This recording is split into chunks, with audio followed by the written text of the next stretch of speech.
Good morning, everyone. What's going on? Hello, hello. Welcome back, I guess I should say. As today is the beginning of a brand new streaming reek. A brand new streaming reek. Woo, stinks. Right here on DSPGaming. How's everyone doing? I hope you all had a great day off yesterday. I should say, not really day off, but day away from my streams because I was off yesterday. Which, of course, we will talk about today. As you know, it's one of the major segments on my PreStream podcast. When I get back from a day away, I give you a nice detailed recounting of what I was up to. Today, we got interesting stuff going on. First of all, got some gaming news to touch upon. Stuff that happened when I wasn't here, of course. Continuation of a great playthrough in GTA 3 Definitive Edition. From what I'm to understand, there's really only 8 major story missions left in the game. So if I just focused on completing the game today, technically I might beat it. But there's side content that I've kind of ignored for a lot of the game that we may want to check out. And also, these final missions in GTA 3 are some of the hardest in the game. So we'll see what they did. Did they dumb them down? Did they make them easier, like a lot of the missions in this Definitive Edition? Or are they still just as difficult? I guess we'll find out, right? The infamous mission, we have to drive across, like, the entire map in a very short period of time, and where I phased through the bridge and failed in my first playthrough is coming up. So that should be very exciting. We also got a special stream on the late stream where I'm doing Game Pass stuff for the first time since the summer. So that'll be interesting. It's also an interesting week because this week, all the lingering stuff from 2021 is done. I beat Lost Judgment. It's over. I did my year-end series back on Tuesday.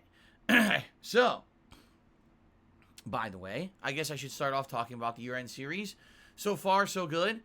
Each of them has thousands of views, which is great, considering the fact that most videos on this channel don't get thousands of views. So at least that means there's increased interest in the year-end series. It's certainly nothing like it used to be years and years ago, where I would put out the year-end series and every video would get between like 10 and 20,000 views. I mean, those days are long gone here on DSPGaming. It may come back at some point, but that's going to come with years of hard work, dedication, making everyone kind of in that mindset that, oh, if I'm watching a stream or I'm watching a video on DSPGaming and I'm enjoying myself, I'm going to click the like button. I'm going to leave a comment on the video that I like. Because once people start doing that actively again like we used to have, this channel will show up prominently on YouTube again. But it's going to take a lot of work. It is. But I still am enjoying all of your feedback in regards to the year-end series. Many comments on the videos. I've approved them so that people can read them at their own leisure. Yes, there is actually some discussion going back and forth on those videos, if you can believe it. That was kind of what I was hoping would happen, is that people would realize, oh, I can actually leave comments on Phil's Game of the Year awards or Most Disappointing Games countdowns, and we can actually either agree or disagree and have a conversation with other viewers. Yes, that's actually actively happening right now on those year-end series videos, which I'm very pleased with. And to try to get a little bit more exposure, I actually made them the highlighted videos on the channel. So when people are just coming to DSPGaming for the first time, or maybe coming back for after a while, it'll be the prominent video featured on the channel that they'll give a look. So hopefully that'll give a little bit more attention, not only to the series, but to the channel as a whole and the stuff that we do here, right? So good stuff. But now we're done with 2021. It's time to move wholeheartedly into the new year with all new playthroughs, all new content, all new fun stuff coming up. So I hope you guys are excited. I know I am. In fact, one of the things that we're going to do, not today, but shortly, probably definitely this coming week, I'm going to sit down behind the scenes and look at the upcoming gaming schedule to see what games actually are coming out in the next couple of months and outline those dates. And on a PreStream podcast, we'll go through the entire gaming calendar that we can for this year so that you guys have an idea at a glance, kind of, oh, okay, here's what's coming up, here's what Phil's interested in, and what we can expect on the streams here on DSPGaming, okay? Good stuff. Okay, so where to begin? Where do we begin? I guess today we'll start. Excuse me. Ooh, had a goblin in my throat. Excuse me. I guess today we'll start with a little segment that I like to call Phil's Day Off. And in this segment, what we do is we recap the stuff that I did yesterday. when I was not here on the live streams. Because as you know, as much as I would like to be here every single day, I need to have some time away to spend with my family, to do errands and the like. This week was no exception. Although, admittedly, this week, we didn't have a lot of money, just to be honest. We basically were kind of strapped for cash this week. And we were like, well, if we go out, there's not much we can really do anyway. So what we decided to do is my wife stayed home and had a relaxing day at home. I say relaxing, but we ended up cleaning the house, which I'll talk about in a moment. So not really relaxing, but... Excuse me. Oh, my God, I can't stop burping. Okay, anyway. Giant explosive belches. I am drinking seltzer water this morning. So, you know, I'm carbonating myself, and I'll be exploding during the pre-stream, of course. So, my wife kind of stayed home, had a more relaxing day at home while I had to run out and do errands and the like, but then we had some time together, which was nice. So let's talk. Let's talk about what I did yesterday. Got to sleep in a little bit, about an extra half hour until Jasper Kitty woke us up, because Jasper is just used to a set schedule, and I usually get up around a certain time to stream.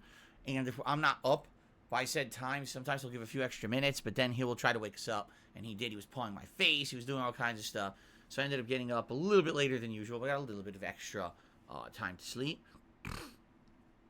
which was nice. So, first thing in the morning, we say, you know what, since we're not going out today, let's order a meal to be delivered for breakfast. Let's order breakfast, because usually we don't. Usually if we're going to order, we're ordering dinner or whatever. So let's order breakfast today. Let's do something different. So there's this place that is a smaller kind of brunch place. They do breakfast and lunch. They don't do dinner. They actually close earlier in the afternoon. Right before the pandemic hit, so we're talking like late 2019, early 2020, we had actually discovered this place and started going there a few times. We really enjoyed it, and then the pandemic hit, and they closed for a while, and then they ended opening up with limited menu, limited delivery options, and then eventually, much like everything, they had a kind of a slow process of reopening, limited capacity, and so we started going there again during that time when they were open, like limited capacity and the like. And we really like this place. Okay, we do. We just think it's outstanding food. But what we found is that in the last 2 to 3 months, okay, this place, and we don't know why this has happened, they have like absolutely exploded in popularity. The 2 times that we went there in a morning, now we're talking, it's a weekend. We went there at like a random like Wednesday morning at like, let's say, I don't know, 11 a.m.-ish. They're packed to the brim with customers waiting to eat in there, and then people waiting to be seated and eating. And like I said, it's not a big place, but we're not sure what made them explode with popularity. Maybe there was like, I don't know, an article about them. You know what I mean? Maybe a news outlet did a review of them, and it was a positive review, and now everyone seems to want to go to this place.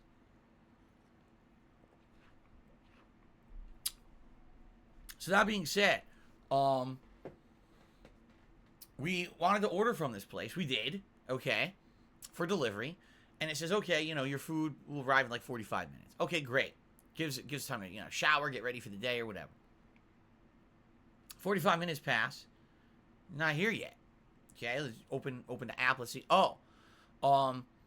Your delivery person is at the store waiting and your food's not ready yet. And it said that for about 25 minutes. And then it said the delivery person gave up. And we're looking to find a new delivery person for your order because your food was so delayed that the person who went there to pick it up gave up and went on to do another job. Wow. Okay. So, we're waiting. Finally, a new delivery person is assigned, and the food does show up, no exaggeration, about 2 hours after we ordered it, an hour late from when we were expecting it to show up. Okay? So, do you think that by the time that this food shows up, that it's warm? No. Who knows what happened? Did they make it, forget about it, couldn't find it? Did they make it and accidentally give it to a customer and had to give it, you know, had to make another batch? And who knows what actually happened, okay? But anyway, the food finally shows up. So what do we order? I ordered a breakfast burrito that was fried eggs with peppers, onions, and chorizo sausage with a side of potatoes. They call them, there's some kind of, things like Irish style. So what it is, it's red potatoes. They chop them into little pieces and they fry it up with seasoning and peppers and onions and other things. It's very delicious. I like potatoes that way. My wife got what was called a special kind of French toast with apples. I forget exactly what the name of it is. It's some kind of a special name. But what it is French toast with Granny Smith apples kind of baked into the French toast plus apples on top. And then they give you this special whipped cream. I think it's called Devonshire cream. And what it is like a whipped sweet topping that you put on top of it to eat it. Okay? So we get all this. Looks good. It's cold, but what are you going to do? When you get delivery, sometimes you get cold food. There's nothing you can do about it, right? So I start to eat mine. I love it. I'm like, wow, this is really good. So she starts to eat hers. Oh, by the way, I got her a side of fried eggs, too. So she eats the fried eggs first. Delicious fried eggs. Okay, on to the French toast, the main event. So, when you get delivery, they put all your stuff in side containers. So there was a side container that butter. And I guess we're assuming, if you want to butter your French toast, use that. And there's 2 side containers of the Devonshire cream. Oh, cool. All right, so I said, there are 3 containers. I said, this is butter. You probably don't want that. And I said, here's your 2, and here's your Devonshire cream. So she opens it up and, puts it all over her French toast, spreads it all out. All right, cuts it, takes 1 bite. And she looks at me like this. I said, honey, what's wrong? Are you okay? Honey, I've never seen her like this before. She completely froze. Frozen, like someone hit a pause button or something in a video game. And I was like, are you all right? I was scared for a second. I thought something, something medical or something, right? What is happening? And she looks at me and she goes, oh no. I said, what? And she looks down. And she looks back at me. Just like this, not saying a word. And I'm trying to figure out in my head, what is happening? Like, I'm at a loss. I'm like, what could possibly be going wrong? The food looks great, smells great. Is she having you know what I mean? Like maybe a stomach ache popped up or something, or, I don't know what's about to happen. And then she looks at me and all of a sudden her face like contorts in horror. And at that point I knew, I was like, okay, there's something wrong with the food. And I looked at her food and I looked back at her. I said, oh no, you gotta be kidding me. Okay. Now I wonder how many of you have guessed what happened. I'm just curious how many of you have guessed what happened at this point. Because this was like solving a fucking mystery, a whodunit. Okay? So, here's what happened. You ready for this? So, when we ordered the food, as you know, I ordered my own. She ordered what she wanted. And like I said, they put all the things in containers, separate containers and everything. Okay? So, she had taken the Devonshire cream and put it all over her French toast, the apples, everything. Covered it with the Devonshire cream. I went to eat it. Guess what? It wasn't Devonshire cream. Think about what I ordered.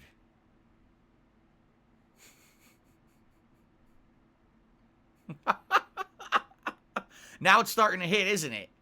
Now it's starting to hit you. Wait, uh-oh. I ordered a wrap, a breakfast burrito, that was eggs with chorizo sausage and ingredients that you would technically think is something kind of Mexican. Without telling us, and without it actually even saying so on the menu, they had included sour cream as our side condiments in these little packets. And the sour cream and the Devonshire cream looked exactly the same. So we thought we had 2 containers of Devonshire cream when in reality it was sour cream. So she had smeared sour cream all over sweet French toast and fruit.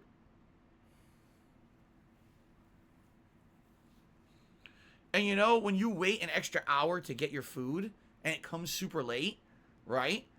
You basically want to cry. Seriously, like, what are you going to do? You're an adult. You're not going to sit there and throw shit and scream. It makes you want to fucking cry. You're upset. So I was like, honey, I'm going to fix this. And I grabbed a bunch of paper towels and I start blotting, right? And the more I blot, the more the sour cream is now spreading out even further and just making the biggest, most disgusting mess you've ever seen. All right? Like, it's just a big smear of sour cream everywhere. I'm like, no, I swear I'm going to fix this. Here, I'll pick up some of the apples that are covered in sour cream. So I pick up 1, 2, 3. All the apples are covered in sour cream. There's no apples that don't have sour cream all over them. Now, okay, I'm going to trying to wipe. No matter how, I'm not even kidding. I used like 5 paper towels. There was still sour cream all over this French toast. All right. So first of all, thank God. Thank God she had eaten her eggs first. She did get some fried eggs, okay? And then I said, all right, we're going to have to share mine. I had eaten half of my breakfast burrito. I gave her the other half. I had eaten only a few of my Irish-style potatoes. I gave her half. So basically between the two of us, okay, we ate one breakfast. Because that French toast was inedible. I took a bite. It was disgusting. Sour cream on sweet, cinnamony, appley French toast. It's nasty. It was so disgusting. So, it is what it is. Now, you know, it's funny because I guarantee you the restaurant felt they were going above and beyond. Oh, let's give them some extra condiments to be nice and show that we care about our customers. We're sad that the food's late, but here's some extra condiment. We'll give you sour cream, even though it doesn't even say it on the menu. In fact, what the menu actually says is this wrap comes with pico de gallo, which it did come with. It came with a side of pico that I was like putting on top of the wrap as I ate it, but it didn't say anything about coming with sour cream. So we had absolutely no clue this thing would have come with sour cream. None. And ladies and gentlemen, I will take the blame for this, and here's why. I'm the one who took the condiments out of the bag. I'm the one who separated them and said, this is butter and this must be the Devonshire cream. I'm the one who put the creams down in front of my wife. And, she trusted that I knew what I was doing. So I really feel terrible because I'm the one who essentially ruined her breakfast by giving her the sour cream, not knowing that it was sour cream. Okay? It's my fault. I should have... I mean, as ludicrous as this sounds, I guess when we order shit, I'm gonna have to fucking taste test it all. Right? It looks like ketchup. It smells like ketchup. Oh, it's raspberry jam. Oh, I see. It's like, geez. Do we really have to go through these extreme measures just to enjoy a meal that's delivered? I mean, it's absolutely ridiculous, but man, can't believe it. Okay. So anyway, that was our breakfast. So it was a complete dud. It was a complete dud. We were both actually not full after eating breakfast, and we said, all right, here's what we're gonna do. We have been craving pizza. All right? Real delivery pizza. We've been craving this for weeks. It all started way back when on Christmas Day, okay? We basically had a big fail on Christmas Day. Remember, we were going to make a big epic roast? And we did, except the recipe was terrible. The roast was monstrously overcooked, and the sauce was absolutely disgusting. So we couldn't eat it. It was inedible. And that day we wanted to basically have something to replace it. I'm like, well, what can you get on Christmas Day? Pizza. And we tried to order pizza and literally got laughed at on the phone. Someone told us it was almost a 2-hour wait, ha ha ha, and then put us on hold for 20 minutes and never came back. So, ever since Christmas Day, we've been craving pizza. It's been about 2 weeks now, all right? So, I go online, just curious. For some reason, a certain chain that we like fast foodie more than others didn't deliver here anymore, and we don't know why.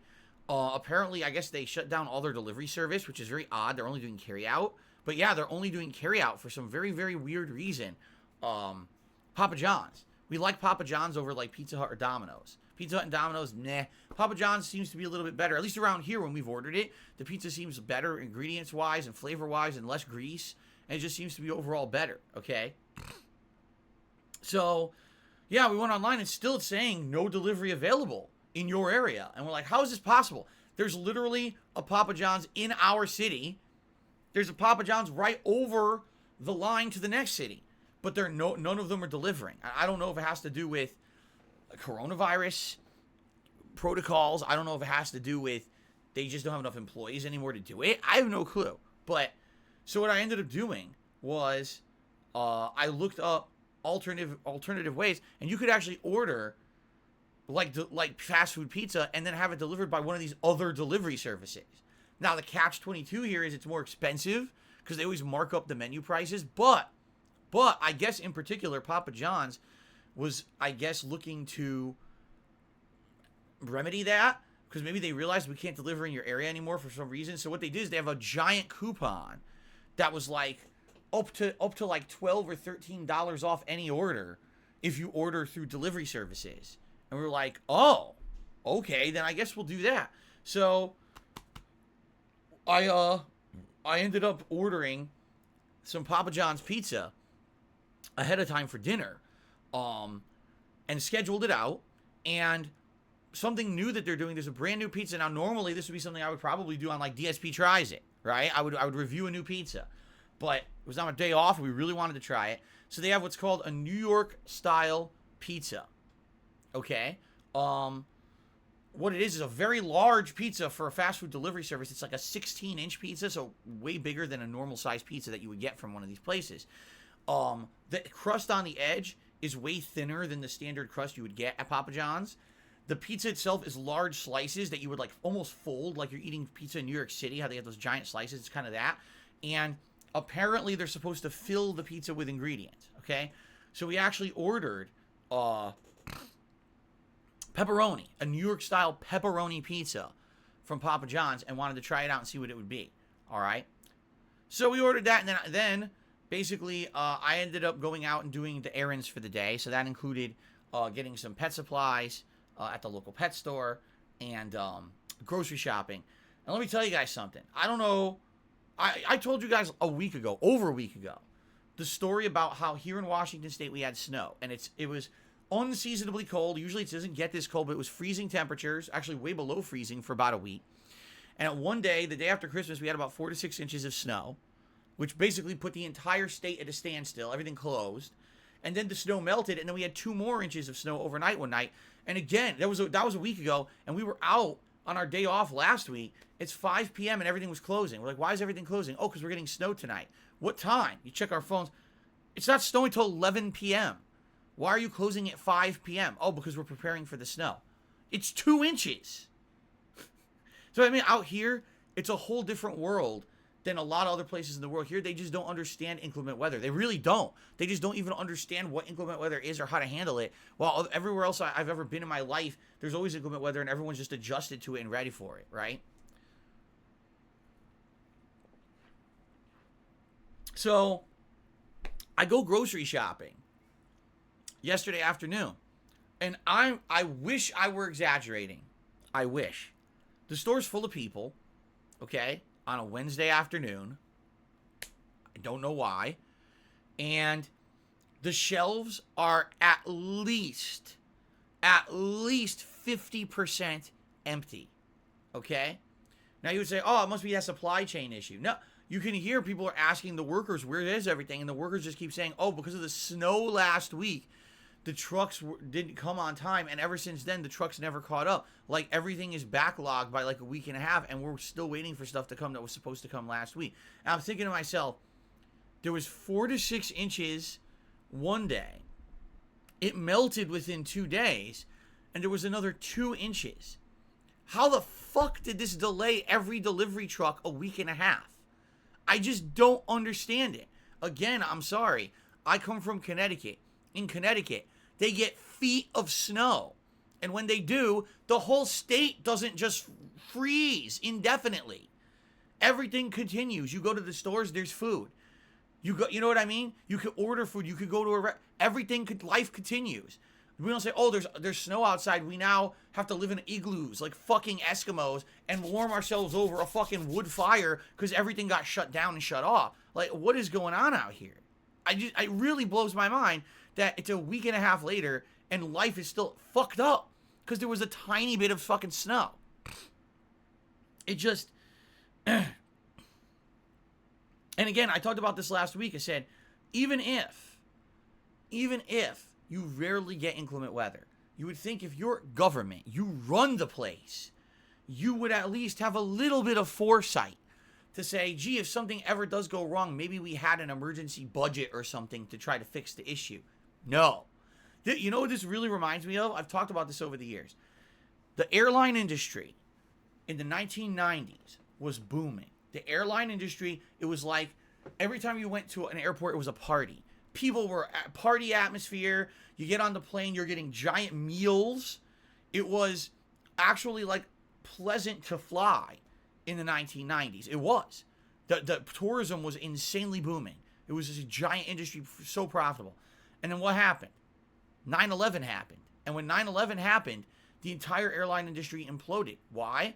Because people stopped flying because they were afraid of terrorism. And the airline industry had to change in order to prevent that from happening. And when they did, now it went from, party atmosphere, everything's open and fun, to it's like fucking lockdown. You're getting patted down, you're getting scanned, you're getting completely strip searched. You gotta fucking go through 27 metal detectors. Your bag's gotta go through 14 different checks. You get on the plane, you're looking at everyone nervous, thinking that someone's gonna be a fucking terrorist. Seriously, like, the entire mentality of flying changed. Tons of people stopped flying entirely. And because of that, the airline industry imploded. Lots of airlines ended up having to merge with others because they just couldn't be profitable anymore. The number of flights dramatically reduced, and they had to actually now consolidate flights. There was a time in the 90s, okay, when I would fly and a plane would literally be more than half empty, okay? More than half empty, because the airline didn't care. They were making so much money, they could fly half-empty planes.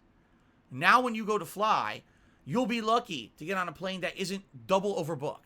And they have to completely tell people, there's no seats for you. Please accept this voucher for a free flight in the future because we have to bump you and shit like that. It used to be so different, okay? But the point I'm making here is the airline industry was one of those industries, they didn't prepare for anything. Never in their wildest dreams did they ever think that, like, people wouldn't want to fly as much anymore. All of their forecasts and predictions were that airline travel will go up, up, up, up, up, up, up, up, up. No one ever made a scenario where it might plateau or go down. So they idiotically planned their entire business around continued and unending success, and it made them single-handedly flop when 9/11 happened, okay? It seems to me out here where I live, okay, it's so silly to me that we don't prepare for anything. How do you not prepare for anything? Okay? It blows my mind. There's people out here who, it's my job to be part of the government. I run the place. We have nothing in place for any emergencies. Nothing. If there's a little bit of snow, entire state closes down, no one can get supplies or food, everything's fucked. Oh well. And you're in charge, but you're okay, you think you're doing a good job, right? Oh yeah. Anyway. The point I'm making here is it's ridiculous that this is what's happening here. And I go to the grocery store, and I'm not exaggerating. It's half empty. There's common things, bread, almost no bread in the store, almost no baked goods. Huh? Like, you want to know what's there? Canned goods, shit that's been sitting around or overstocked for like months. That stuff is there. Everything else is like out. We wanted to make tuna casserole this week. Okay? We like egg noodles. There's no egg noodles in the fucking store. In the store. It's not even like, I had to get a brand I don't like, or I had to get a substitute. There's no egg. They don't have any egg noodles. Egg noodles, an insanely common ingredient in a million different dishes. They don't have that. Okay? But this is one of like a million things. We like to sometimes have at late night make a snack, make a homemade pizza. Well, there's no pizza dough in the store. There's no pizza dough at all. No, not only is there no pizza dough, there's just no dough. No dough at all, of any kind. Nothing. They don't have the cinnamon rolls, the fucking croissant rolls. None of that dough that you get. Empty. Completely empty fridge. I'm walking down the refrigerated section.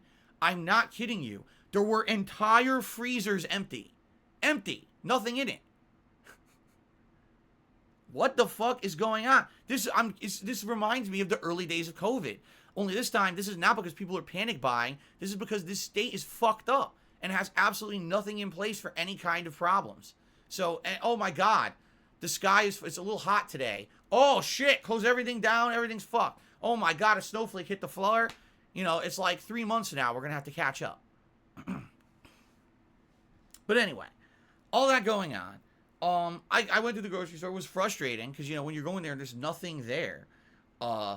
You basically have to, like, substitute a million things. I had to substitute this, substitute that. We'll have to make do with this week instead, and blah, blah, blah, blah, blah. Okay?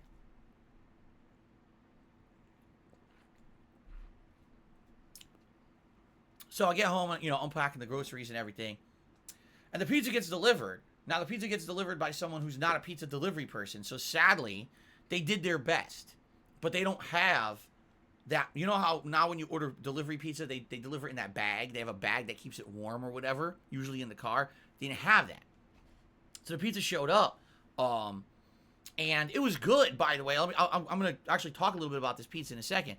I just wish it was warmer, but it's not. I cannot fault, you know, Papa John's, and I can't fault the delivery person. This is just a situation where they're not delivering, and we got to get someone else in there to deliver it. Okay. So anyway, New York style pizza from Papa John's. All right, I have something to say about it. Hold on.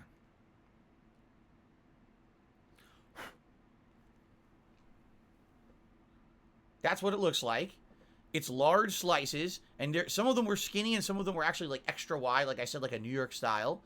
The crust, it's definitely the same exact pizza dough as the regular Papa John's pizza, which is a little disappointing. They say it was a New York style. I thought, oh, it'd be a little, maybe a special pizza dough. It tastes a little different, has a different consistency. No, it's pretty much the same Papa John's pizza dough.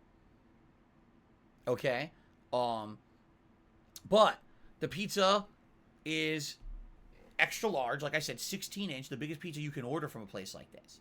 The crust was thin, not crunchy. It was actually a soft crust and a thin crust.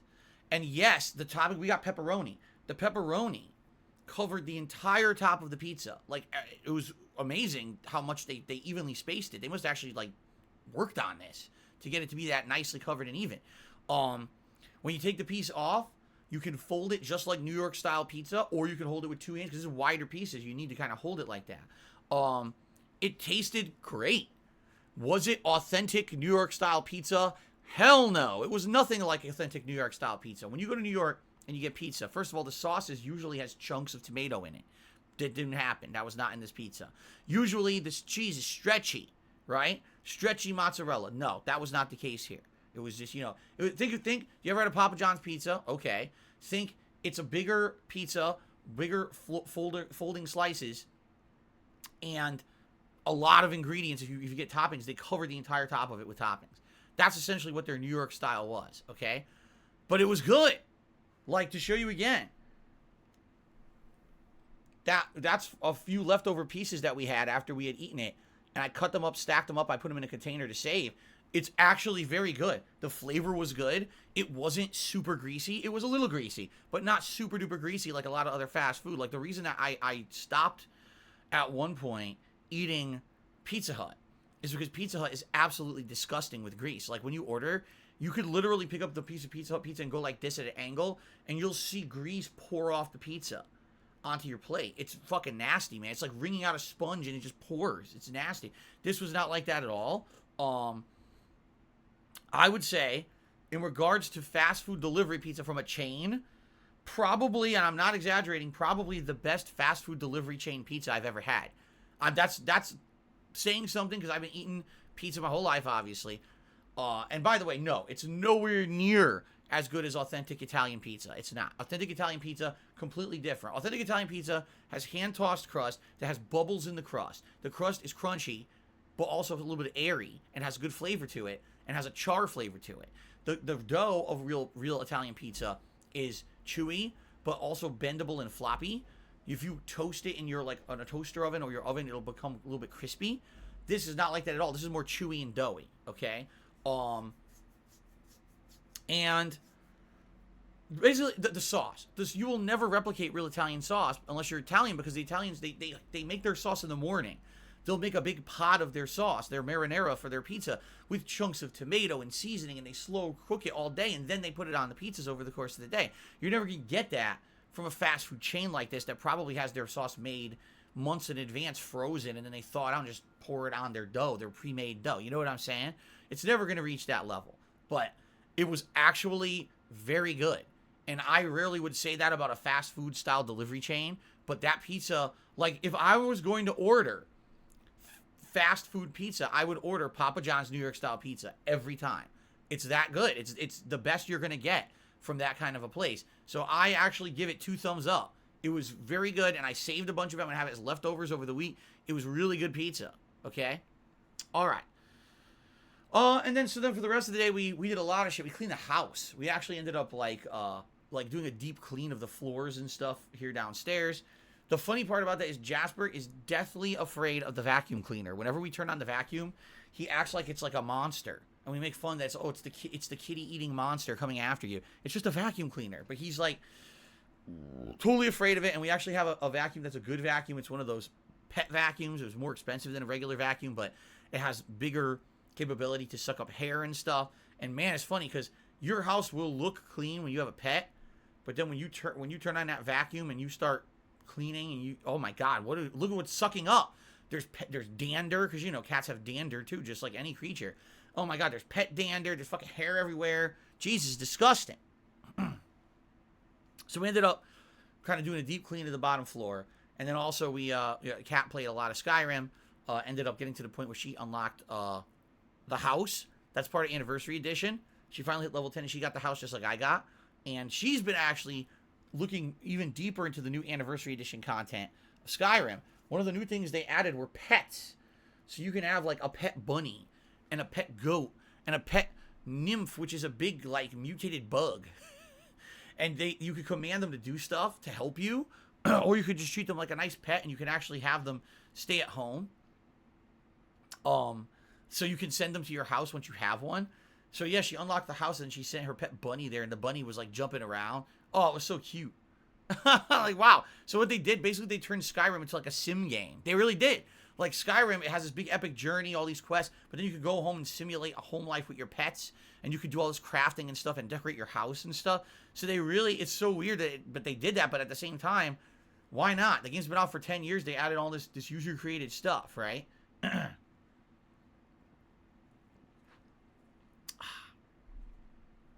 Very nice. Very nice. Okay. So essentially that was our day off. Kind of eventful, kind of not. You know, did we do anything amazing, groundbreaking, riveting? No. But there was some stuff that happened, you know. I handed my wife sour cream when she smothered all over French toast because I'm a fucking idiot. But then I kind of redeemed myself, I feel, when we got the pizza and it was really good. So there you go. What an exciting, eventful day. In the world of game news, there's a couple of news stories that came out yesterday that I'd like to talk about, and then I guess we'll get to the schedule for the week. So in the realm of game news, a few things were announced. First of all, Ubisoft made the announcement that their subscription program, and who fucking knows what it's called at this point? I really don't know what it's called. You know, Ubisoft Plus, Ubisoft Fanzine Club. I don't fucking know. But you pay a certain amount of money, and you get certain games for free from Ubisoft every month and discounted prices on other games. Well, they announced this will now be included in Microsoft Game Pass moving forward. And one of the big acquisitions is that on the 20th of January, yes, this month, in 14 days, 2 weeks from today, all right, it will be Tom Clancy's Rainbow Six Extraction. That game that was supposed to come out last year and got delayed. This is the Rainbow Six game where you're fighting zombies and mutations. Okay?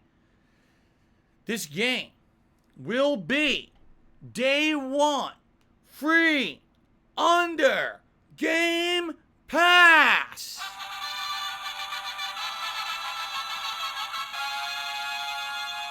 So I guess you can argue that this is actually the first high-profile Game Pass game of 2022, which we weren't expecting, and all of a sudden it was a surprise announcement yesterday. It will be free under Game Pass if you have Game Pass. I have Game Pass. So that means, yes, on the 20th, I will be checking out the game, and I have absolutely no risk or obligation to spend anything on it or play it at length. We could just mess around with it for a session or two, and if we like the game, great, keep playing it. And if the game is just stinky dog shit, we don't ever have to play it ever again, that's cool. So I'm actually happy about that. But then again, people who've been following the game were like, it doesn't really look very good at all. So maybe the reason they did this was because they were afraid that if they just had it for outright sale, it would basically be a big flop. And they definitely want the game to be in the hands of players. And so by doing Game Pass, maybe what they'll do is the usual Ubisoft formula. They'll probably nickel and dime everyone. They'll probably have 4,000 downloadable, purchasable things from the store that install into the game, and so they'll try to charge you after the fact with 400 microtransactions to try to make their money up. That's what I'm guessing. Okay? I guess we'll see. But I would definitely like to at least check it out and see if it's any good later on this month. So that's the 20th of January. Okay? Another interesting enough news story that came out. One of the former game devs who worked on Days Gone. I guess he was one of the guys who was like, well, not necessarily in charge, but I guess I don't know if he was in charge or not, because I didn't recognize his name. But he's no longer with Days Gone. You know, he's no longer with that company. He's no longer even with Sony at all. He's off doing something completely different. But he made an interesting social media post. Here's what he said. So first of all, over the course of the last day, it was announced that Ghost of Tsushima, okay, one of the absolute best games of 2020, in my opinion, like, you know, should have been chosen for Game of the Year by a lot more outlets instead of Last of Us 2, but that's neither here nor there, has sold over 8 million copies and is seen as a monstrous sales success for Sony. That was the news story. So this guy, who used to work for the company that made Days Gone, quoted that news story on Twitter and posted up his take. He's like, you know, when I used to work for Sony and was working on Days Gone, you know, we're talking maybe a year after the game launched, it sold 8 million copies. It was 100% a good selling game. But despite the fact that it sold 8 million copies, we were always treated as if we were a failure. Like, everyone internally at Sony and our studio, were they called Bend Studio or something like that? I'm not sure. That's what they were called. So he's like, yeah, basically, they all treated it like the game was just a massive failure, that it was, you know, a huge flop, and we did a horrible job, and we should all kind of be, like, ashamed of ourselves that we did a bad job. And that's just kind of how it always was for us after the release of Days Gone, which doesn't make sense. What are they judging the criteria off of? If it took Ghost of Tsushima a year and a half to sell 8 million copies, and by the way, that's after last year's special edition that included the DLC and everything, so they're counting all that in the sales numbers of Ghost of Tsushima to reach 8 million. But Days Gone had already reached 8 million without having any of that. But people kind of crapped all over it constantly and said it was a failure. Like, what is the criteria? And I guess previously this guy had said things such as, for Sony at least, and he doesn't know how other game companies do it, for Sony, they do not judge success of a game off of sales numbers. Sony judges success of a game off of Metacritic scores. Let's think about that for a second, okay? Let's actually deep dive into that. So you're not going to care how many games you sell. What you care about is public opinion on your game, okay? So for example, so throw this out there. You know, think about some of the most best-selling games of all time, like Fortnite, which is free, right? You don't have to pay for Fortnite. You pay for everything else after the fact. But you could argue that Fortnite is one of the best-selling games of all time because everyone's downloaded it and played it. But what's the Metacritic score, right? So, per this criteria, if Sony owned Fortnite, right, unless the Metacritic score was high, they wouldn't care that they made like billions of dollars on microtransactions after the fact, apparently. I guess. Here's the thing. Over the years, I've talked many, many times about games as a work of art, that games in the modern day now should be considered works of art. And therefore, a video game should not simply be made to make profit. I mean, yes, that's a part of it. If you're operating a company that develops and publishes and distributes video games, you're trying to make money. No one operates a business without trying to make money. If they do, it's a non-for-profit. That's definitely not the same style of business as a for-profit business, you see. So yeah, at the end of the day, your game has to make money, okay? But what I've been arguing is it's not just about that. You should be striving to do something original and different. You should be striving to have a game that's meaningful to people and resonates with someone and has some kind of greater purpose than just, oh, I made a buck today. Whether it's putting a laugh on their, put a smile on their face, making them laugh, enjoy, or maybe a grueling challenge that they overcome. Now they feel a sense of accomplishment. A riveting story with characters you grow to care about, and you cry when you play. Like Guardians of the Galaxy for me last year would have been that game because I cried like a baby twice, like a little sissy. But you know what I'm saying? Like games have a greater purpose than just to make a money for a corporation, and line the pockets of the shareholders with profits. So there definitely should be a kind of a mix, I feel, when you judge the criteria for is a game a success or not, okay? If you actually microanalyze Days Gone, let's go back a few years, we'll talk about it. When Days Gone came out, all right, for the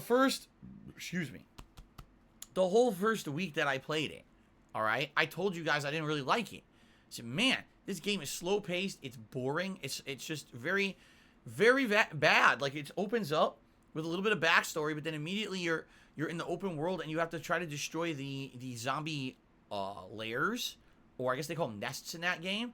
And it's not like destroy one, it's like destroy 3 here, then go here, destroy more, then go here, destroy more. It's boring. It's really boring opening for a game like this.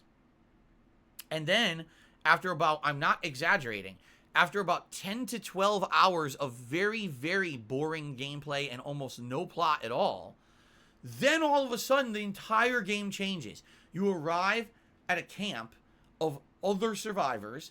Everyone in this camp has their own agenda, their own little side story, and their own personality. You start doing missions for the people in the camp that are actually very different than just destroy nests, okay? You start unlocking new abilities. You start upgrading your bike. You start doing all this stuff that makes the game feel very fun and interesting and different. And the game, at that point, never, ever lets up with how good it is. It actually gets better and better. All of a sudden, you start going to different locations, like a university that was overrun with the creatures, and now you're fighting zombie hordes, and you're trying to find crafting new abilities, like throwing giant Molotovs that'll blow up and kill a bunch of them at once, or using these special abilities and things that you unlock to make the game much better. And by the end of the day, when I finally beat Days Gone, I actually really liked the game. And I tried to relay that to my audience, that, guys, even though this game has an incredibly badly paced start, I don't know, the game director, whoever the head game director was of Days Gone, really needs to study other games and, quite frankly, cinema. Because if there was a movie that the first 45 minutes was boring as fuck, and then all of a sudden, the last, 45 minutes is insane, high-octane action, great plot developments, awesome scenes, who would get to that point? Most people would say, fuck this, and stop watching within the first 20 minutes if it's so boring, you see? So, basically, the game director needed to pace the game better and understand. I'll give you some perspective. The Last of Us, part 1. The game starts you off in a flashback where you see how the zombie outbreak happened. You get to see the horror and the terror of people being mutated and tearing each other apart, how the military reacts and ends up just killing innocent people who aren't even infected because they're afraid. It's dark, it's gritty, it's shocking, it's scary as shit. Then they throw you right into the modern world where it's almost a militaristic state because everyone's so afraid of the world ending if they lose control of it that everything has changed, okay? That was a crazy way to start the game. And it was a chance, but man, it paid off huge. I mean, that segment, that entire first couple of hours of Last of Us 1, I don't think I'll ever forget. It resonates with me as a gamer, knowing that, that was one of the best ways they could have ever started a game like that, especially a new franchise. Days Gone, you are, for 12 hours, doing boring shit at the beginning of the game. That's the time when you're supposed to be hooking the player and letting them understand there'll be fun game mechanics and things in this game. Here they are. No, wait 12 hours, then get them. That was just the dumbest, most boneheaded choice they could have ever made. The game director is the one person who should take the fall for that, because they should have been pacing the game, balancing the stuff better than that, okay? Even if it meant start the game in the middle, like it's called in medias res. You start a story in the middle, then you flash back to earlier, and then you go back to the middle again, and then you go to the end. So maybe what they should have done is start the game in the middle where you're in one of these camps already. You're doing varied missions for people. And then you go back and say, okay, now every once in a while you got to go back to the early game and do the nests or whatever. But it really was so fucking slow. And that's what happened. That's literally, here's what happened. Reviewers did not finish the game. reviewers played it for like 10 hours, and you guys know what happens with game reviewers in the modern era, and I hate to say it, this is very common in the games industry. You're given a game code. You have 24 hours to play this game and review it. What? So, get it done. Huh? Yeah, just get it done. So, obviously, you can't play the game for real, especially a game like Days Gone that's so lengthy. You have to get through 12 hours to get to the good stuff, and then there's another 30 hours. How do you know what I mean? And this is what happened is a lot of these game reviewers just didn't get a chance to actually give the game a fair shake. They played the first 10 hours, said it's boring, it sucks, and then panned the game. And take a look at Metacritic, right? This is what happened with Metacritic is the game bombed with reviews. And even though the game actually was a quite good game if you actually played it at length, most people never got that far. In fact, later on, it ended up becoming, wasn't it eventually free? Was it under PS Plus? I'm trying to remember, but I remember at some point it was either majorly discounted or ended up being free. And then a lot more people actually tried playing it, and the same thing happened. They played for the first 5-10 hours, got bored, and never actually got to the good parts, and then they said it sucked too. So, should Metacritic scores factor in to how a game is viewed by a game developer or a game publisher? Yes, they should. You shouldn't just say, well, my game is a monstrous seller. Who cares what the critics say or who cares what the gamers say as long as it's sold? You shouldn't ever have that mentality. Ultimately, when you're making a video game, you're making something that's supposed to be entertaining. It's great if it makes money, but ultimately it's supposed to be something that has value for the person who's purchasing it. Not I purchased it and I hated it, but at least I purchased it because everyone else bought it too, so I'm stupid and I did what everyone else did. That's not the point you're trying to do or you're trying to make when you make a video game. You're trying to make a piece of art as well as a piece of profit, you see? So they should care. Absolutely. They should care about how a game is reviewed. In fact, in a case like this, they had actually originally planned to make Days Gone a franchise. They actually wanted to have Days Gone be a Sony-owned franchise that would have several games over the years. And after the game basically was panned by critics when it first came out, they completely shit-canned that. The whole studio was told, there's no sequel, you're all going to work on other projects now, and that's what led a lot of people to end up leaving the studio, like this guy who made this social media post, saying, even though we sold 8 million copies, the same as Ghost of Tsushima, our game, for some reason, is collectively viewed as a huge flop by Sony, but Ghost of Tsushima, for some odd reason, is like a ginormous success for them, but we sold the same amount of copies, so how does that make any sense? Okay?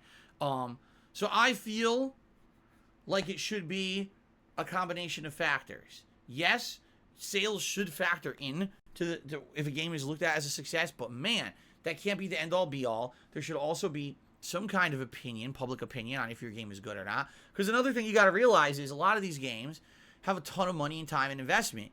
And if you just made it and it ends up being a one-off game and now you get nothing else out of it, no longevity, right? Days Gone, there's no more Days Gone games. So anything that they invested in the promotion, anything they invested in that game franchise is dead. It was, they made the one game, now it's done. It's a waste. You see?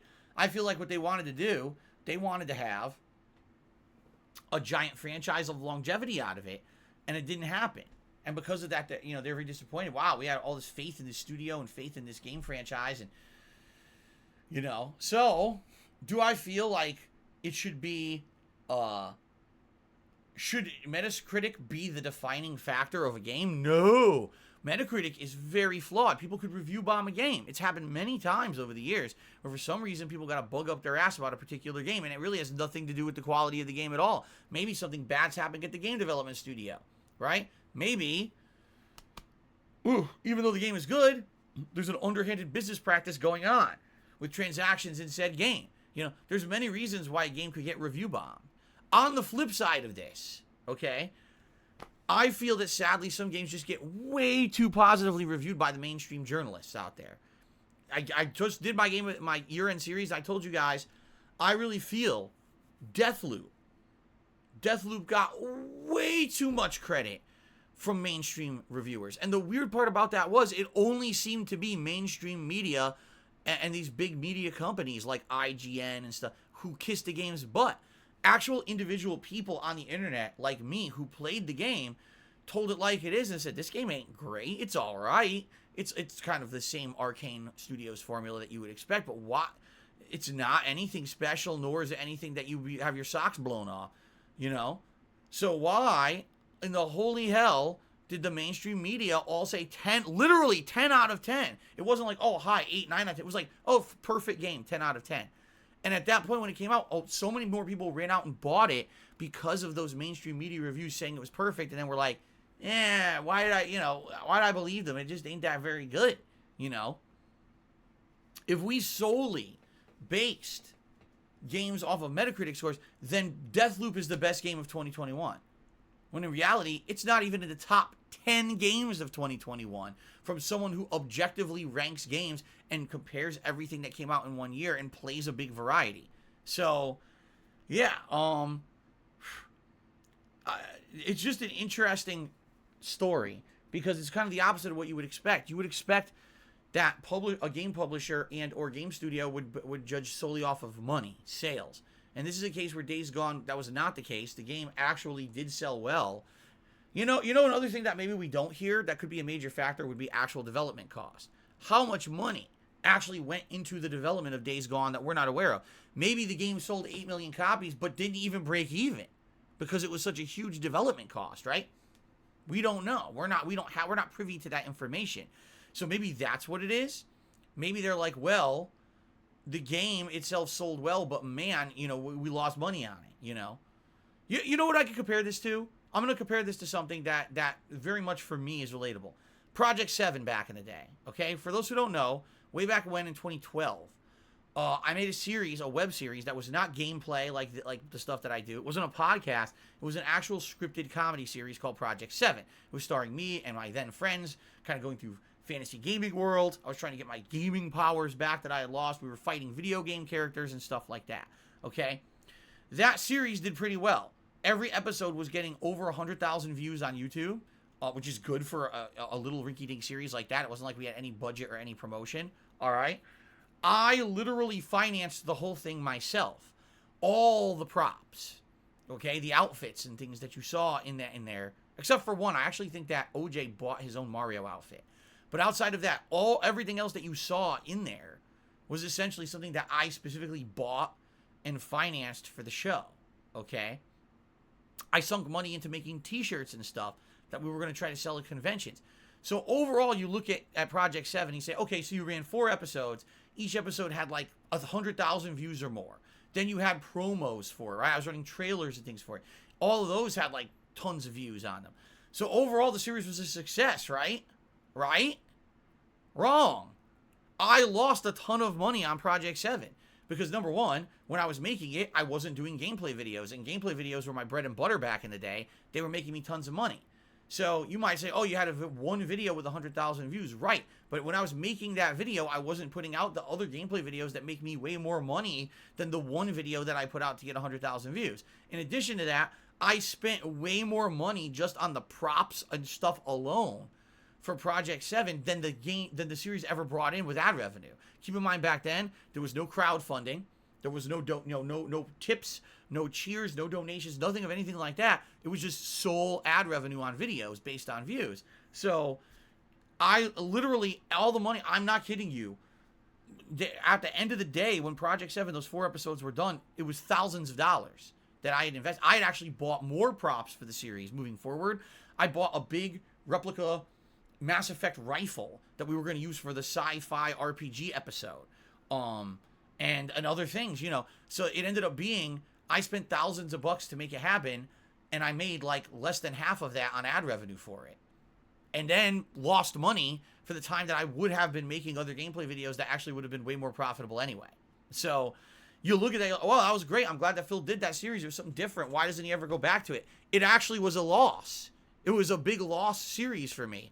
And even though it was fun to do, it just kind of showed me that that's a completely different style of content creation that I'm not really equipped to do. If I was ever going to do that, what I would have to do is I would have to team up with a group of people who are like-minded with me, write contracts about what's the actual work expected, who's going to make what kind of money for it, then try to divvy out how we're going to make money and profitability on the series. Because that was one of the major problems with that series. We didn't even think about that. It was just put it out there and see what happens. Instead of, oh, let's do this, let's have a plan. We'll release this many episodes in this time frame. We'll do a DVD series we can sell. We'll go to conventions and promote it. We'll sell t-shirts. We didn't do any of that. We was just flub it, just wing it. And it didn't work. So that's what I mean. Like, you got to be, You got to kind of be savvy when it comes to that kind of stuff. When they made Days Gone, it very much could have been like, oh, this is great. We're planning on having a giant franchise that's going to span tons of games, and so it's okay to invest a ridiculous amount of money into the development of this game because it's going to end up panning out to be a big success for us. It sells 8 million copies and never even breaks even, and now they're like, wow, it was a complete waste of everybody's time, right?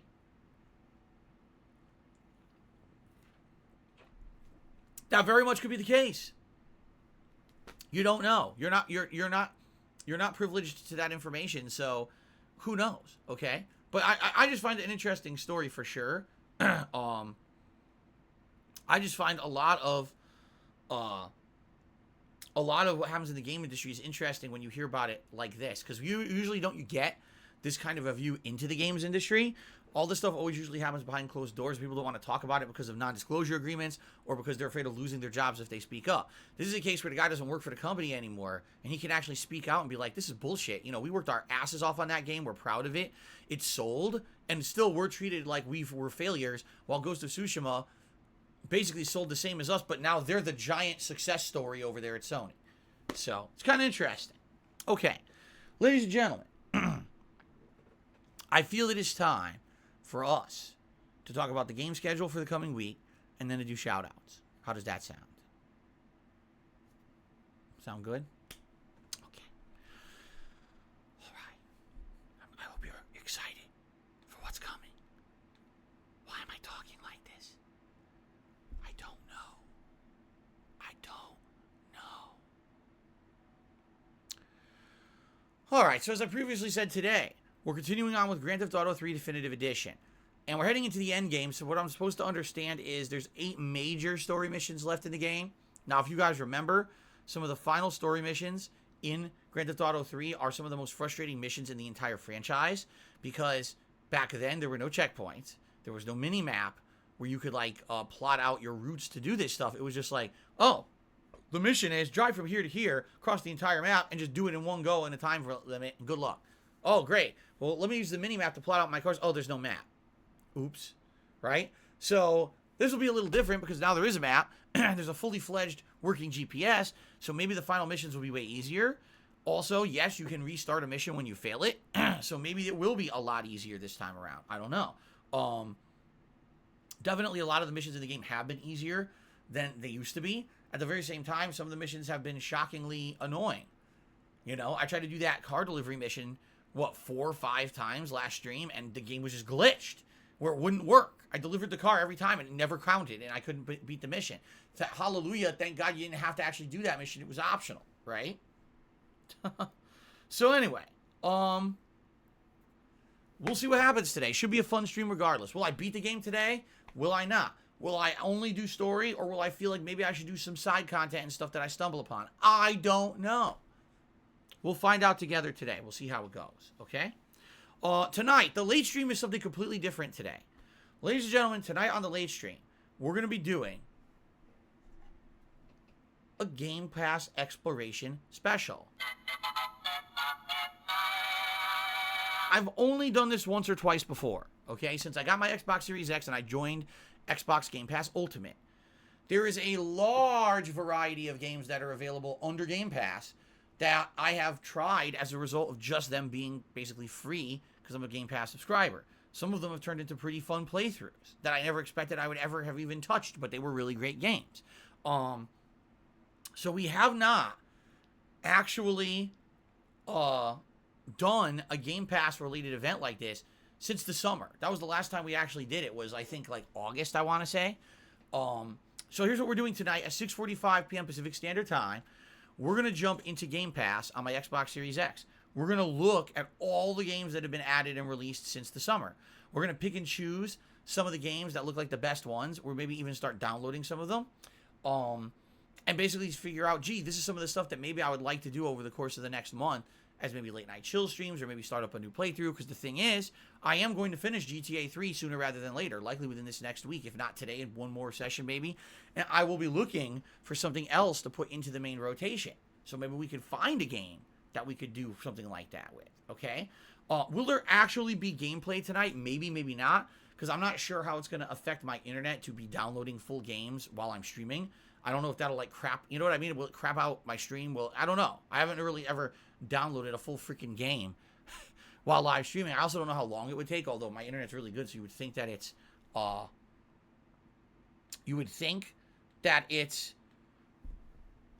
not going to be an issue, but I guess we'll see together tonight, okay?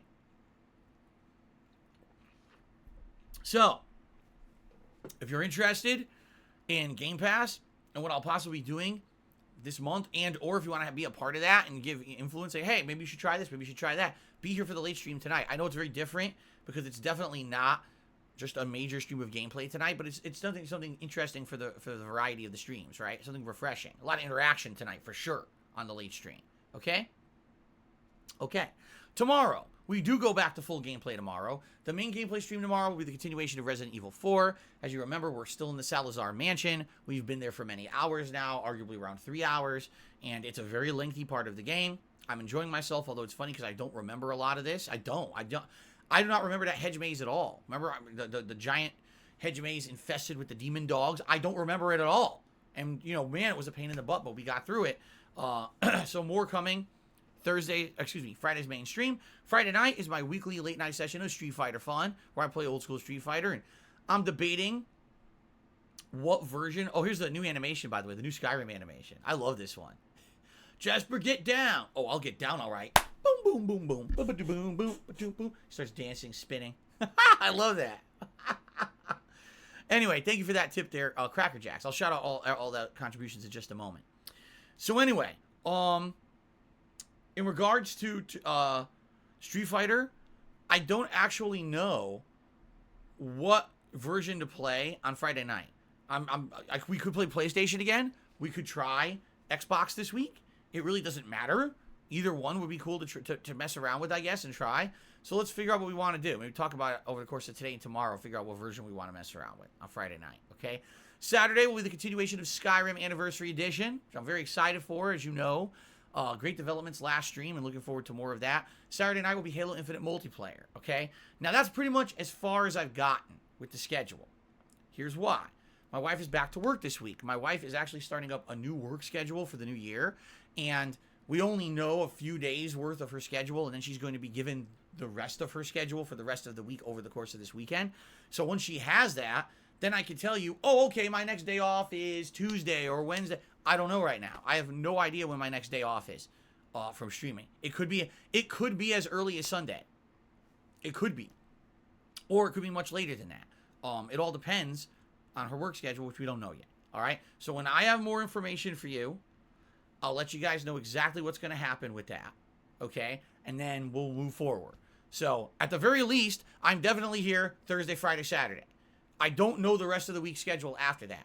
What I can tell you is, here's what I'm planning on doing. Continuing on with GTA 3 till we finish it, more Resident Evil 4, and more Skyrim.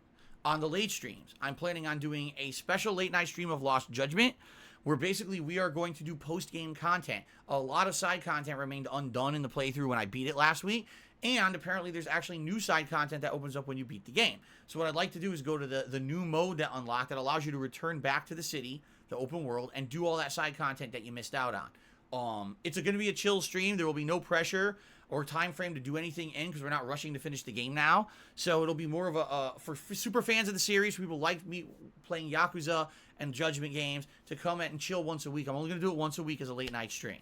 Okay? Also, I would like to start with the continuation of Condemned Criminal Origins. This is a game that I played on Halloween, and it was a throwback because I had played it many Halloweens ago and kind of hated it. This time around, more as an interactive streamer and someone who looks at games more positively rather than just crapping on them, I actually had a great time with the game, and people urged me to keep playing and beat it. And there's about 6 hours left for what I'm going to understand, so I'd like to start doing streams of that. So that's going to be in the rotation at some point, okay? So I do have plans for the near future. It's just that I can't tell you exactly when I'm doing those things because I don't know my schedule yet. Once I know the schedule, I will tell you, we'll work it out, we'll figure things out, and we'll go from there. Sound good? Well, alrighty then. I hope that does sound good. Okay, so let's see here. I guess it's time for shout-outs. I guess we'll just get right to shout-outs, all right? So let's do this. Let's start with the YouTube side shout-outs this morning. We've got Kevin Bernstein, who did a super chat to start the super chats today, he says, time to live stream your day off. Be a reality streamer. Let me think about that for a minute, because there's basically going to be a lot of things to consider. No. Absolutely not. Listen, there's a major difference, all right, between me telling you about my day off, explaining some of the fun stuff that I did, some of the foibles of bad things that happened, and me actually giving you live video of every facet of my life, all right? It's not even kidding. Not even kidding you. Just if I were to turn this phone on, a live streaming app of YouTube, if it even exists, because I don't know. I know they had that for Twitch. I don't even know if they have it for YouTube, okay? I'm not even kidding you. Just walking through my house, if I just walked through downstairs, within 5 minutes, you would have 20 conspiracy theory videos on the internet. Did you see this freeze frame? What's that in the corner? That looks like a solid gold statue that costs $40,000. Now we know where all Phil's money goes. Oh my God, what's that over there? Do you see that coffee machine? That looks pretty expensive, man. That's probably about $50,000 coffee machine over there. There was a chair. There was a chair! You see? These people are nuts. And what I've found is the less that I give them to work on, to work with, the better. At one point, again, Kevin, I know you're actually a relatively newer viewer. You haven't been here for the 13 years that I made content. At one point in my history, I used to share everything. I used to literally film everywhere. In my house, I used to vlog everything. Everywhere I went, whether it was a game tournament, whether it was a convention, just a vacation trip. Everything I did, I filmed and I put on the internet. Okay? That was fun for a time, but things changed over time where basically it became incredibly toxic, and basically disgusting to the point where people use every single piece of information that I put out on the internet to hurt me. No exaggeration. Every piece of information that I've put out there, I'm not kidding you. On the PreStream podcast today, I talked about ordering food twice yesterday. They will make, oh my God, Phil, wasting money. How could he order food twice in one day? What a disgusting, wasteful person. What an ungrateful slob. I'm not kidding. This shit will be on the internet today. Just because I was here's what I did yesterday. So, I talk about normal stuff that normal people do. And for me, somehow it's like, it's not acceptable behavior, because this is how they are. So can you imagine if I actually told you or showed you things around the house or anything that, that's not just like common stuff? Imagine that. Seriously. And you might say, oh, well, who cares what trolls think? You're right. I don't give a fuck what the trolls think. What I care about is that these idiots abuse YouTube and its algorithm to ruin my reputation, to make people think I'm some kind of a scumbag, a liar, a scammer, and a hateful person that I'm not. And then what happens? Now you got businesses who think that I'm some kind of a scumbag and don't want to deal with me. You got people on the internet who won't give DSPGaming a look and give me a chance because there's so many shitheads on the internet making shit up about me. So the less ammo you give them, the less they can do. I'm never going to be doing reality streaming and walking around and showing stuff, okay? Kevin did another super chat. He says, mukbang channel soon. Collab with Nick, please. I don't know who Nick is, and I'm not doing a mukbang channel. Every once in a while, if you want to see Feasting with the King, we'll do it. But no, we're not doing a mukbang channel. Jack the Cuck, what a name, did a super chat, and he says, Phil, can you please grow a mullet? No. Gary Reba became a channel member. Thank you, Gary Reba, for the membership this morning. You know what, guys? This is interesting. I had a day off. I came back, and we did not plummet in memberships. I don't know. Usually we do. We did not plummet in memberships. I was like, wow, it's different. So Vladivostok did a super chat and says that the lip thing I'm doing is distracting. I have a cut in my lip. It's very annoying. Yeah, okay, you see it? You see it? You see the cut in my lip? When you have a cut on your lip, it's very annoying. It's distracting for me, too, because I can feel like a scab on it. Like, ugh. I hate it. I hate when that happens. So very observant of you there, Vladivostok. And you are the latest super chatter, so I'll get you up on the leaderboard. Thank you, Vladivostok. Okay. Okay, continuing on. Now we move over to the tips side of contributions. And the first tipper of today was an anonymous $2 tipper. They said, how is the stores not being ready for snow different from when your YouTube goes down or something and you panic saying you don't know what to do even after it's happened to you many times? Well, the thing is, when my YouTube go down and problem happen, I always have backup. For example, if DSPGaming go down and I cannot stream, I go to other channel, like Old King of Hate Vlog or possibly KO Gaming and stream there. And also alternate upload place so videos can be seen on internet, even if DSPGaming don't work. So me no understand what you saying. But thanks for the tip anyway. No, the point I'm making is I do have backups. Right now, if DSPGaming went down, I could stream on 2 other channels on YouTube, no problem. If they all went down, I could go back to Twitch temporarily. My Twitch is not gone. My Twitch can still be used, folks. So that's what I mean. Like, I have backups. There's no... What you're saying is silly because you're saying, well, you don't have a backup plan. Yeah, I do. I actually have redundancy backup plans. So if one thing goes wrong, I have other options. That's called being smart. As opposed to all grocery stores out there have no groceries. They're not smart. Oh, the government doesn't even have a budget to put down sand or salt when 2 inches of snow falls. That's not smart, but these are the fucking people in charge of shit. Lights for Soul has done a $10 tip and says, Ghost of Tsushima made me tear up at the end, so I feel you on games being completely art. I hear you. I did too. I actually cried at the end of Ghost of Tsushima too. Remember? It was very, very emotional. Very meaningful, the choice at the end of the game, for sure. Lies for Soul to me another $4.20 says, have you watched the Is It a Good Idea to Microwave This videos? No. I watched Will It Blend back in the day. I don't even know if they still make that.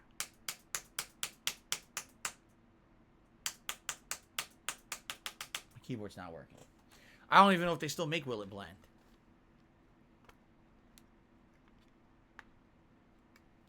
Okay. Okay. There we go.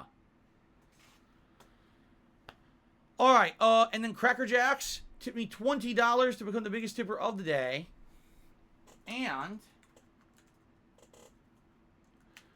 KOC, Cock, which is the equivalent for the King of Content, abbreviation I should say, for the King of Content, a joke that we made the other day, that I need a new moniker because now I'm no longer the King of Hate. I retired that moniker because people use it for the wrong reasons, malicious reasons, when it's not what it means.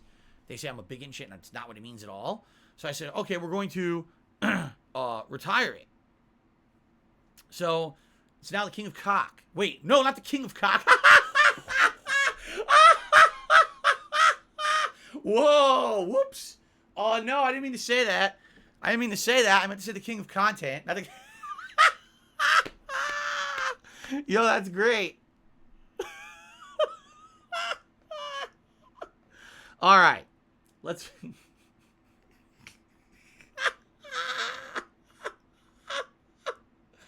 Oh, no. Oh, no. Well, you heard it here live. You heard it here live. I'm sure that'll be all over the internet in mere moments. It'll be a meme. All right, King of Content, KOC. Now, obviously, it's a joke. I'm not going to call myself the King of Content, but it was a funny joke. I said, yeah, cock, yeah. It's a good abbreviation. Oh, my God. That's just funny. That'll be a running joke for many, many years, I'm sure. Okay. All right, so that is it for now. I think I've covered everything, right? Thank you guys for a great pre-stream podcast. I feel very welcomed back now to the channel. I hope you all, again, had a good day away yesterday. And it's time to return. Oh, what is this? Marvel vs. Capcom Infinite Great Connection. Did a $5 super chat and says, can't we be friends? Marvel vs. Capcom Infinite is a dead game. Completely dead. Like, no one talks about it. No one plays it. I don't know how we could still be friends, honestly. And by the way, I hated... It wasn't the connections that were bad. It was the gameplay. I hated the gameplay of Marvel vs. Capcom Infinite. It really felt like the entire game was... Maybe, you know what? Maybe the reason it was called Marvel vs. Capcom Infinite is because all the gameplay was based around landing an infinite combo. Maybe that's what it was really called that for, because the gameplay sucked ass. It was literally... Everyone rushes down nonstop. someone gets one hit. Here comes an insanely high damage, crazy ass juggle combo that you then have an option to mix up and reset, and now the character's dead. That was the whole game, and it sucked ass. I hate that about a game like that. For me, do I enjoy fast-paced, high-octane video games, fighting games? Yes, but I want a game where it's not just about landing the one lucky hit or the one mix-up gotcha kind of hit, and now the whole game's over. That's boring to me, actually. That's more about flash than substance. It's, get the one hit, insanely flashy combo, so all the viewing audience thinks it's great, but when you're playing it, you're bored to tears. There's exactly the same problem that I have with Marvel vs. Capcom 3. It was boring as fuck at a high level, because all you had to do was land one hit, and the whole game was basically over. And that's why I hated MVC Infinite. After, remember the first month I was doing really well? I was one of the highest ranked people. At one point, wasn't I the highest ranked player on PlayStation? I think I was. And then I was like, this is stupid. And I basically hated the game, stopped playing it, and didn't care about it anymore. So, Slightly Rotten has done a $20 tip and says, "Who do you voodoo, bitch?" Wow, now that's a throwback reference. Anyone remember Dead Island back in the day? The cooperative first-person zombie open exploration survival looter shooter game that I did a 4-player co-op with, including Grog, John Rambo, and Mayor McJustin. That was a pretty good playthrough, although it was full of bugs and glitches. It was still pretty fun. And, that kind of stuff was special. I'm glad that I got to do that stuff back in the day when there was that kind of content to be made. There really isn't anymore. But, yeah. Anyway, thank you, Slightly Rotten, for a whopping $20 tip. Because of that, we've already qualified for the Tier 1 rewards goal of the Gunner Glasses. That means we're now working towards Tier 2, which is a hat. When we raise $100, you guys get to vote on a hat for me to wear. We'll reset the hats today, so it'll be the Cowboy, the Pilot, the Pikachu, and the Deadpool hat. We'll have all 4 of those eligible today, okay? There you go. And Chicken Man tipped another $1.50. Says, "Did you know the day you announced the end of the King of Hate, you had the King of Hate logo shirt on?" That's not a King of Hate logo shirt. It's not. It's a skull with a crown on it that says DSPGaming established 2008. Which actually is not true. DSPGaming was established in 2010. Dark Side Phil, my original YouTube channel, was actually established in 2008. But that's actually a DSPGaming shirt. It's not. It has nothing to do with the King of Hate moniker. It never was meant to be. But I think it's actually one of the better designs. The skull with the crown on it and, the DSPGaming logo. So. Citizen of Cock did a $4.20 tip. It says, "Here's to the King of Cock." There you go. Here we go. It begins. I'm going to have to deal with this for a while, and there's nothing I can do about it. I said it. I admit it. I said it. I didn't mean to say it. It's a slip.